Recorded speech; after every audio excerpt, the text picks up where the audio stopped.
Hello అందరికీ నమస్కారం. నా పేరు రోబో. మీకు తెలిసిన ఏమైనా సమాచారం ఉంటే మా రోబో ఛానల్ కి అందించగలరు. ఈ రోజు న్యూస్ కి స్వాగతం. ప్రొఫెసర్ కోదండరాంకు రాఖీ కట్టిన ఆత్రం సుగుణక్క. రక్షాబంధన్ సందర్భంగా ఎమ్మెల్సీ ప్రొఫెసర్ కోదండరాంకు కాంగ్రెస్ పార్టీ ఆదిలాబాద్ పార్లమెంట్ నాయకురాలు ఆత్రం సుగుణక్క రాఖీ కట్టారు. హైదరాబాద్లోని కోదండరాం నివాసానికి వెళ్లిన సుగుణక్క ఆయనకు రాఖీ కట్టి మిఠాయి తినిపించారు. రక్షాబంధన్ శుభాకాంక్షలు తెలిపారు. సోదరి సుగుణక్కతో నా అనుబంధం రాఖీ పౌర్ణమి నాటి వెన్నెలంత చల్లనిది. ఈ పండుగ వేళ రాఖీ కట్టిన సుగుణక్కతో పాటు రాష్ట్రంలోని ప్రతి ఆడబిడ్డ జీవితంలో పండు వెన్నెల లాంటి ఆనందాలు వెల్లివిరియాలని మనసారా కోరుకుంటున్నానని ఈ సందర్భంగా కోదండరాం పేర్కొన్నారు.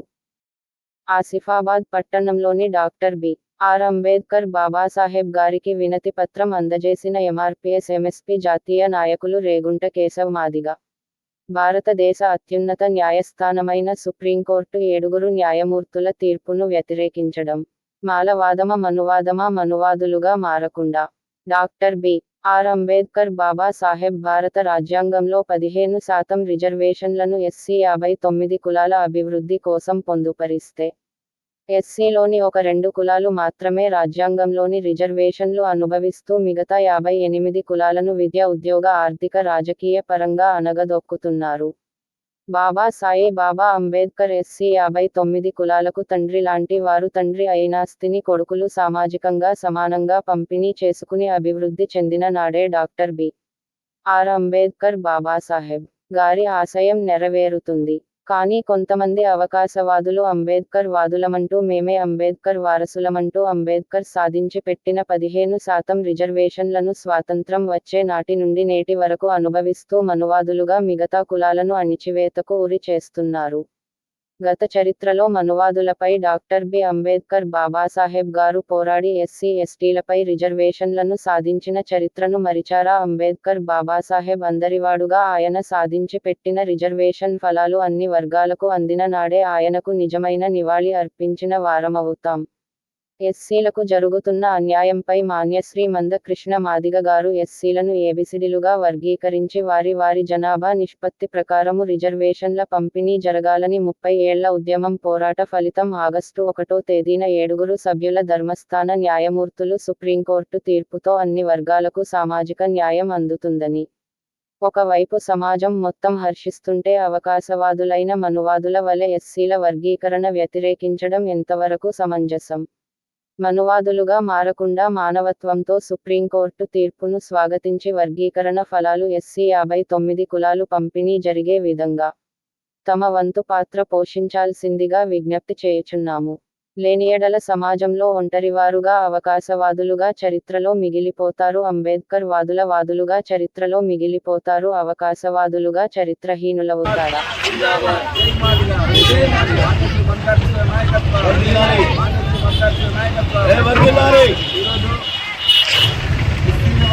సాధన కోసము మందాకృష్ణమైన నాయకత్వంలో 30 ఏళ్లుగా అహర్నిశలు ఆహారాలు మాని పోరాటం చేసి ఒక భారతదేశంలో ఉన్నటువంటి అత్యున్నత న్యాయస్థానం సుప్రీంకోర్టుకు అక్కడ 7 జడ్జిలతో మరి వర్గీకరణపై వర్గీకరణ సమన్వయాన్ని దీనికి వచ్చిన తర్వాత కొంతమంది అవకాశవాదులు మన మానసోదరులు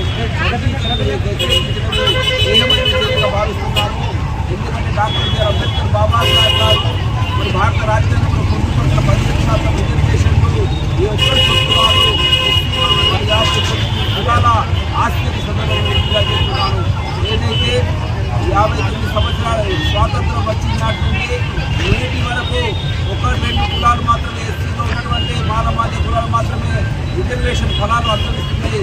దాంట్లో అధికంగా మాల కులం మాత్రమే అనుభవిస్తున్నది. మరి జనాభా దమాషా ప్రకారము ఎస్సీలో ఉన్నటువంటి 58 కులాలు కూడా మరి సంచార జీవులకు కూడా రిజర్వేషన్ ఫలాలు అందాలని, సామాజిక న్యాయం జరగాలంటే వర్గీకరణ కావాలని మాన్యశ్రీ మందకృష్ణ గారు నిద్రాహారాలు మాని రకరకాల ఉద్యమాలు చేసి ఈరోజు ఆగస్టు 1వ తేదీ నాడు మరి వర్గీకరణ సాధించడం జరిగింది. ఆ సాధించిన వర్గీకరణను కొంతమంది జీర్ణించుకోలేక అవకాశవాదులు ఇప్పుడు దాదాపు స్వాతంత్రం వచ్చినట్టు రిజర్వేషన్ వ్యవస్థ వచ్చినట్టుండి అనుభవిస్తున్నటువంటి వాళ్ళు ఇప్పుడు వ్యతిరేకించడము వారి అవకాశవాదానికి నిదర్శన సందర్భంగా నేను నిజంగా చెప్తున్నా, మీరు అవకాశవాదుల మానవాదుల మనువాదుల మీరే తీర్చుకోవాల్సిన సందర్భాలు విజ్ఞప్తి చేస్తున్నాము. నిజంగా అంబేద్కర్ వాదులు అయితే అవకాశవాదాన్ని వదిలి మరి సామాజిక న్యాయం స్వాగతించాల్సిందిగా దాన్ని బలపరచాల్సిందిగా విజ్ఞప్తిస్తున్నాను.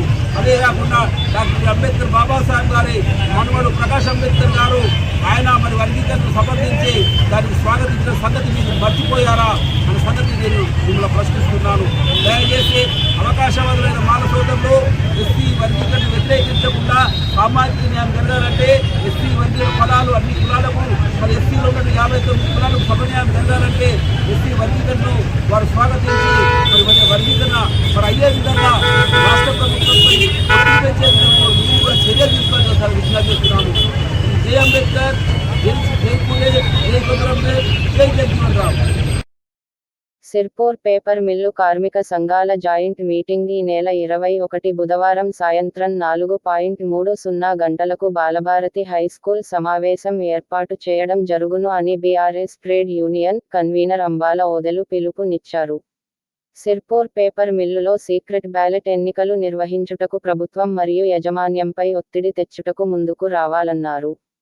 2013 నుండి ఎస్పీఎంలో గుర్తింపు సంఘం ఎన్నికలు నిర్వహించబడుటలేదని 2014 నుండి 2018 వరకు షట్ డౌన్ పేరుతో అక్రమంగా ఉత్పత్తి నిలిపివేశారని, మిల్లు తెరిపించుటకు కార్మికులు ఎన్నో పోరాటాలు ఆత్మ బలిదానాలు చేశారని ఫలితంగా 2018 ఆగస్టులో ఫ్యాక్టరీ పునం ప్రారంభమైందని, నేటికి 6 సంవత్సరాలు పూర్తి కావస్తున్న మిల్లులో గుర్తింపు సంఘాలకు ఎన్నికలు నిర్వహించకుండా ఎస్పీఎంజేకే యాజమాన్యం కార్మిక వ్యతిరేక చర్యలకు పూనుకుంటుందని ఓదెలు అన్నారు.